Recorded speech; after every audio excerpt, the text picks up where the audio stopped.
Bonsoir chers auditeurs et chères auditrices de notre web radio R212. Aziz Bousseta, en sa qualité de chroniqueur invité, partage son avis et sa réflexion avec vous dans cet article intitulé Reconnaissance faciale, le nécessaire débat. Voici son analyse en podcast pour vous. Aziz Bousseta ouvre sa réflexion en soulignant un constat majeur de la manière suivante. Bien qu'elle soit en plein changement et qu'elle soit aujourd'hui en voie d'inversion, la logique de transmission des savoirs et des idées continue de venir de l'Occident vers le reste du monde, essentiellement le Sud. Ainsi du respect de la vie privée, des données personnelles, des technologies de vidéosurveillance, et des idées de liberté qui les sous-tendent. Aujourd'hui, au Maroc, on évoque la reconnaissance faciale. Notre journaliste explique ensuite pourquoi cette question est actuellement débattue au Maroc ainsi. Pourquoi en parle-t-on ? Parce que les villes de Rabat et d'Agadir sont en voie de se doter d'équipements ultramodernes de, entre autres prouesses techno, reconnaissance faciale et de lecture de plaques d'immatriculation.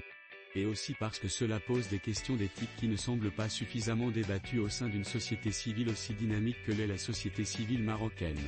L'information est tombée, a été partagée, et puis c'est à peu près tout, comme si une survivance des anciennes peurs de s'atteler à des sujets sécuritaires réapparaissait subitement pour cette question.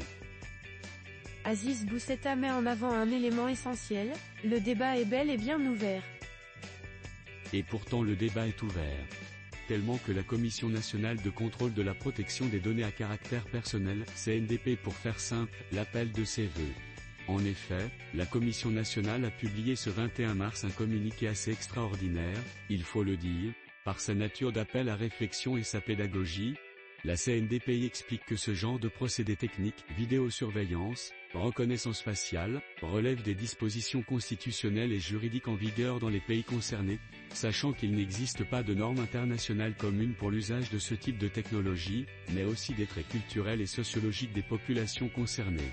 La CNDP, pour rappel, avait déclaré en 2019 un moratoire de 7 mois, et durant cette période, aucune autorisation ne sera délivrée concernant l'utilisation de cette technologie de reconnaissance faciale, assurait-elle alors. Aujourd'hui, 6 ans après, l'actualité nationale et internationale a changé, la géopolitique aussi, et le Maroc reçoit en 2025 la CAN. On peut comprendre que la CNDP veuille accélérer la cadence aujourd'hui, surtout que la décision d'installation de la vidéosurveillance semble avoir déjà été prise. Aziz Bousseta poursuit son analyse en soulignant un point fondamental de cette manière. Chaque pays devra donc, s'il décide de se doter de ces systèmes de reconnaissance faciale, penser, débattre, élaborer et mettre en place sa propre réglementation, car l'enjeu est de savoir qui recueille les données personnelles, comment et où les conserve-t-il, et pour combien de temps. L'affaire relève donc des droits humains, cette nouvelle génération de droits sur laquelle il y a encore débat, le droit à la protection de ces données et de la vie privée sur Internet. La CNDP affirme en creux qu'il faudra bien trouver une réglementation, car, dit-elle, les frontières entre ce qui est nécessaire, ce qui est acceptable et ce qui est possible, sont par nature appelées à une évaluation et une appréciation permanente, ce qui signifie qu'il faut certes déterminer ce qui est acceptable et désigner ce qui est impossible mais aussi définir le nécessaire, car cette technologie post-moderne est nécessaire. Aziz Bousseta anticipe ensuite une objection possible ainsi. Pour ceux qui, attachés au droit et à la logique de la première génération, contesteraient le principe de surveillance numérique, il conviendra de leur rappeler qu'à chaque temps ses contraintes et ses modes et éléments de réflexion. Nous sommes dans une société où les caméras sont partout, visibles ou non, où toutes nos données, bancaires, de voyage, recherche internet, achats en ligne, photos et vidéos, sont stockées quelque part, où notre vie est soigneusement étalée, par catégorie et par morceaux peut-être, mais étalée quand même dans les limbes du net. Et nous le savons. Face à cela, l'auteur pose une question provocatrice. Pourquoi s'offusquer de l'installation d'un système dont les concepteurs et décideurs auront au moins eu l'élégance de l'annoncer, et d'autres appeler à un débat ? Dans bien des pays d'Europe ou d'ailleurs, les populations n'ont pas eu cette opportunité d'être informées de l'installation de ces technologies novatrices. Et dans tous les pays du monde, la notion de vie privée a changé, évolué. Aziz Bousseta élargit alors son propos, en affirmant que nous vivons dans une ère où tout change de cette manière. Nous vivons dans un monde où tout a muté, et où Internet a révolutionné la notion même d'être. Plus rapide, plus ubique, plus informé, trop informé, Plus connectés, ultra connectés, les réglementations changent aussi, évoluent, ou se trouvent dépassées. Et dans ce monde, nous avons toujours les survivances des anciennes luttes pour les libertés, et les États sont toujours considérés comme liberticides, enclins à avoir toutes les informations, sur tout et sur tous. C'est toujours vrai, mais avec les menaces changeantes, les États doivent être plus forts, mieux informés, capables de réactivité importante, plus prédictives que réactives. Et les différentes formes d'IA, comme la reconnaissance faciale, aidant à cela. La question de confiance se posera alors, et celle des tiers de confiance aussi.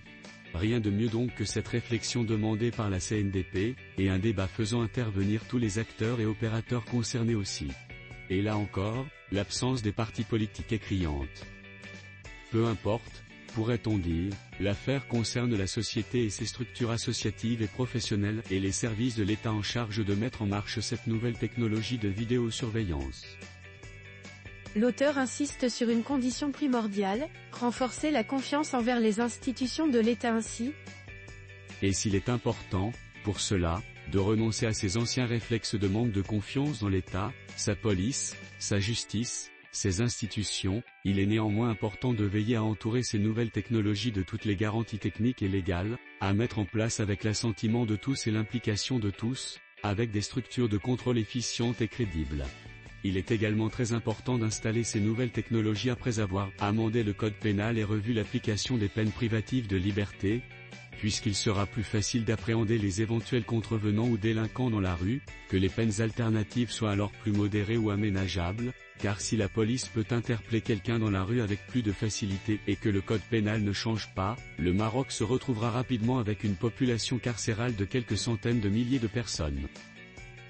L'auteur conclut en affirmant que la technologie de la reconnaissance faciale est précurseuse du monde de demain, le Maroc pourra et devra même y avoir recours, mais à la condition que les modes de fonctionnement juridique, judiciaire et politique changent.